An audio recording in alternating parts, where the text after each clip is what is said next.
নতুনভাবে স্লট ঘোষণা করা হলো 7 পাকে বাঁধার। এর আগে চ্যানেলের তরফে ঘোষণা করা হয়েছিল যে 18 ফেব্রুয়ারি রাত 9টা থেকে সম্প্রচারিত হবে এটি, কিন্তু ঘোষণার পরেও টেকনিক্যাল কিছু সমস্যার কারণে শুরু হয়নি এটি। ধারাবাহিকের শিল্পীদের থেকেই জানা গেছিল যে মার্চে আসবে এই নতুন মেগা। অবশেষে তাই হলো। চ্যানেলের তরফে অফিসিয়ালি জানিয়ে দেওয়া হলো সবটা। আগামী 19 মার্চ বিকেল 5:30 থেকে সম্প্রচারিত হবে এটি। রুবেল মোহনার তুই আমার হিরোর জায়গা নিল এটি। বহুদিন আগে থেকেই তুই আমার হিরো ধারাবাহিকটি শেষ হওয়ার গুঞ্জন শোনা যাচ্ছিল।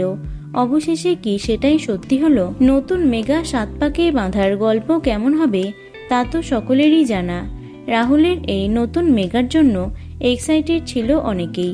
অবশেষে তারই দিনক্ষণ ঘোষণা করা হলো। রাহুলের নায়িকা হচ্ছেন নবাগতা সম্পূর্ণা রক্ষিত। এছাড়াও থাকছেন দেবদূত ঘোষ এবং চান্দ্রেয়ী ঘোষের মতো জনপ্রিয় তারকারা। তো বন্ধুরা, এই নতুন মেগার জন্য কে কে এক্সাইটেড অবশ্যই কমেন্টে জানিও। ভিডিওটি লাইক এবং শেয়ার করো। এছাড়াও টলি দুনিয়ার অন্যান্য খবর পেতে চ্যানেলটি অবশ্যই সাবস্ক্রাইব করে রেখো। ধন্যবাদ।